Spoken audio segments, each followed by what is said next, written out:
Energy Secretary Ed Miliband just got completely obliterated in Parliament over his disastrous and delusional energy policies.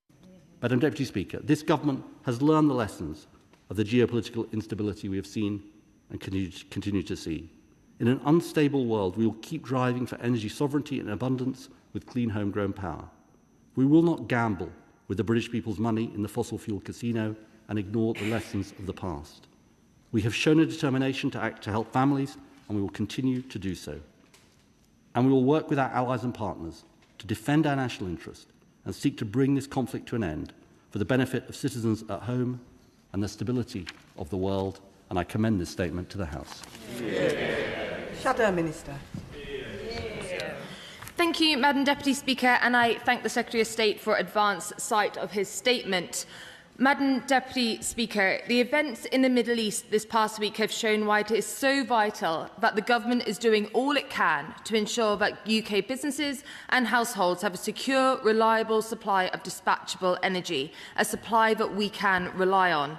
Affordable energy is vitally important, but as important is security of supply. There was nothing new in the Secretary of State's statement today. No actions, just notes of some meetings. There were actions and there are actions he can take, and he could take them now, both for supplies and for bills. No matter how much the Green Lobby or the Secretary of State wishes the UK could end its reliance on oil and gas overnight, we cannot. 40% of the UK's energy comes from gas. It's the UK's single biggest energy source.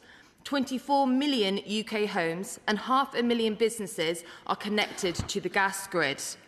Currently, 43% of the gas used in the UK is produced in our North Sea basin.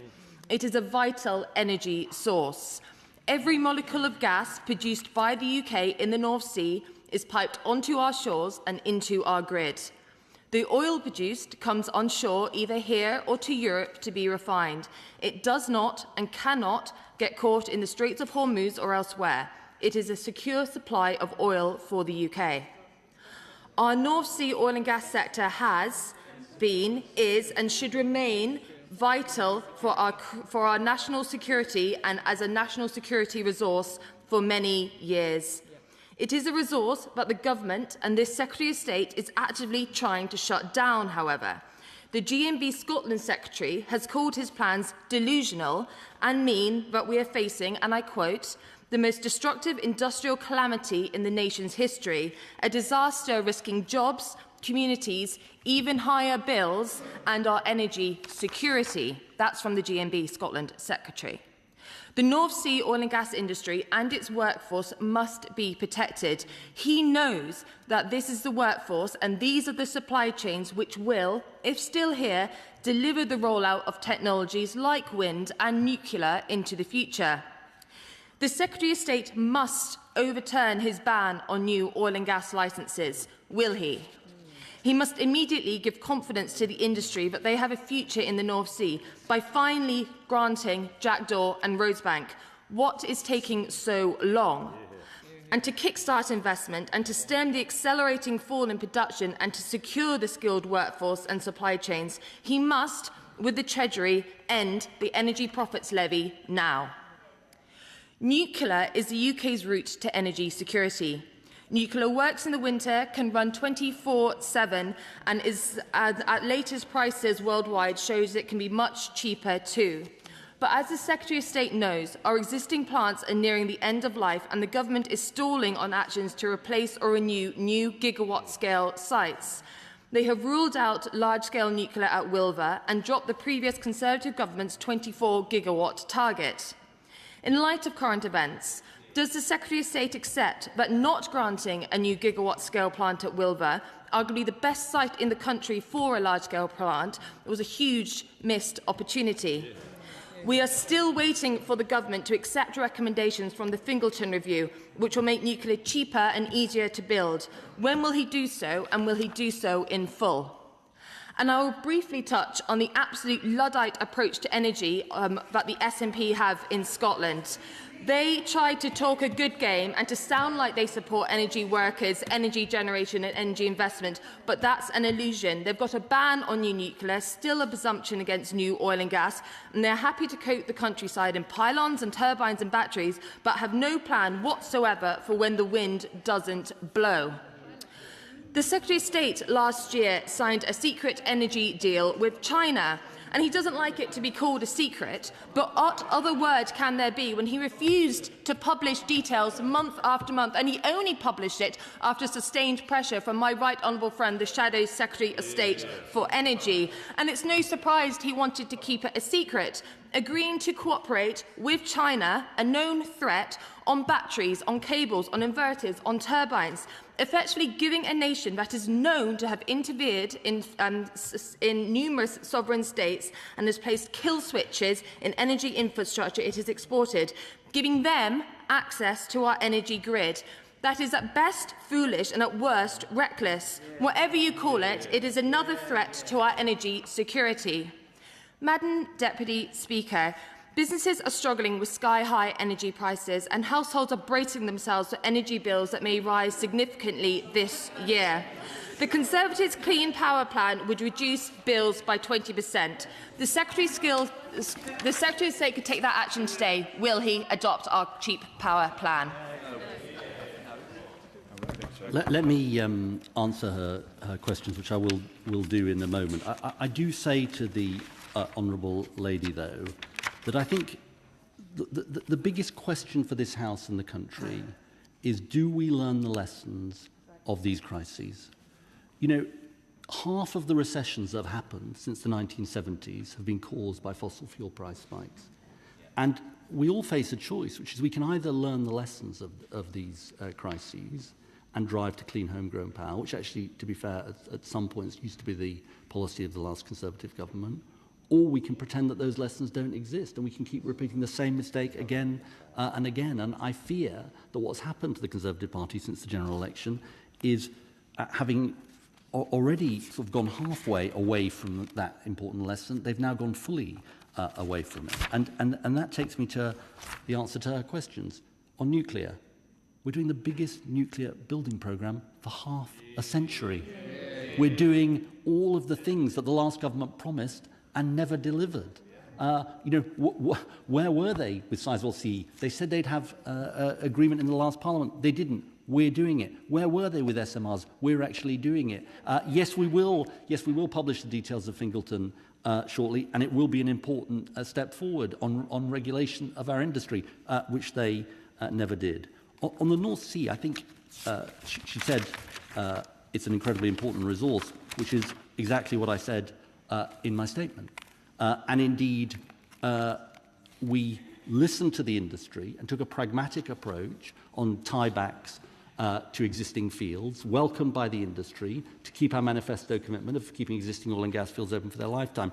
But I do just want to pause on this point about new exploration licences, Madam Deputy Speaker, because she raises it. The truth is, as everybody knows, new exploration licences, particularly in the light of tiebacks, will make no difference to production. And here's the really important thing about this, which is it's on average 10 years from exploration to production. And there's a very important report that came out from NESO on gas security of supply last year. What did it say was the biggest single thing we could do for security of supply is to drive towards a clean energy transition. Because the more we fail to do that, the more we are exposed, given that the North Sea is a declining basin that has seen production fall by 75% in the last 25 years and 70,000 jobs lost under them. On the windfall tax, I think I do want to take up this point. The Chancellor says she wants the windfall tax to end, but obviously she has to look at the current circumstances. Now, I notice the Conservative Party now disavows their decision to introduce the windfall tax. The windfall tax has raised £12 billion since 2022 because of supernormal profits, because of the profits that were going from our constituents into the pockets of oil and gas companies. So it's all very easy saying now, well, we shouldn't have done the windfall tax. Well, first of all, they did, but actually I think it was the right thing to do. So, look, absolutely my Iran the Chancellor listens closely to the industry, indeed was talking to them yesterday on these issues. But I think it is important to recognise these other issues. On the EIA process, we're going to follow the right process. I'll tell her why, because we want to make sure it is legally watertight and it isn't subject to an endless judicial review. And actually, that's what the industry itself wants. I'll just return to the original point, Madam Deputy Speaker. On China. Well, he says on China. So I said last week it was a wacky internet conspiracy theory, and they said, well, no, it isn't. So why don't you publish it? So I did. And now they've got nothing to say, truthfully. And not only did we publish our memo, but I'm glad to say we published theirs from 2015. What did that show? That we were going to get the Chinese to build nuclear power stations for us. Oh, for goodness' sake! So, Madam Deputy Speaker, I do urge all members of this House: look at the facts, look at the evidence, learn the right lessons. Wow, what an absolute masterclass in holding this government accountable. The Shadow Minister completely dismantled Ed Miliband's hollow statement. She started off perfectly, noting that despite the escalating crisis in the Middle East, there was absolutely nothing new in the Secretary of State's statement today. No actions, just notes of some meetings. This is exactly the problem with this Labour government. They love to talk about sovereignty and clean power, but when a real crisis hits, they have zero practical solutions to protect British households right now. Her defense of the North Sea oil and gas sector was spot on. She hit Miliband with the hard facts. 40% of the UK's energy comes from gas.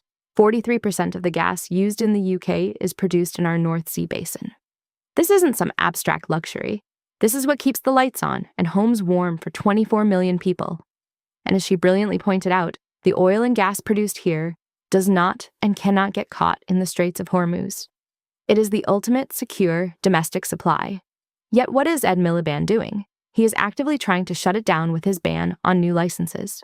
She even quoted a union leader, the GMB Scotland secretary, who called Labour's plans delusional and warned they risk causing the most destructive industrial calamity in the nation's history. When you've lost the unions, you know your policy is completely unhinged. And let's talk about the absolute hypocrisy regarding China. The Shadow Minister called out Miliband for signing a secret energy deal with China, pointing out the sheer insanity of cooperating with a hostile nation on critical infrastructure like batteries and the energy grid. This is a country known to have placed kill switches in energy infrastructure it has exported. Giving them access to our grid is, as she said, at best foolish and at worst reckless. Miliband's response was just classic deflection. He mumbled about learning the lessons of the past and tried to blame the previous government for everything, brushing off the China deal as a wacky internet conspiracy theory, despite literally just having to publish the memo due to pressure. He completely ignored the immediate reality that we need dispatchable, reliable energy today, not in some utopian green energy future that doesn't exist yet. Miliband is gambling with the UK's energy security to appease the Green lobby, and it's everyday Brits who will pay the price when the bills skyrocket. What do you guys think? Is Ed Miliband's ban on North Sea oil and gas going to cause an energy disaster? And should we be making deals with China over our power grid? Let me know your thoughts in the comments below. Hit that subscribe button if you enjoyed this breakdown.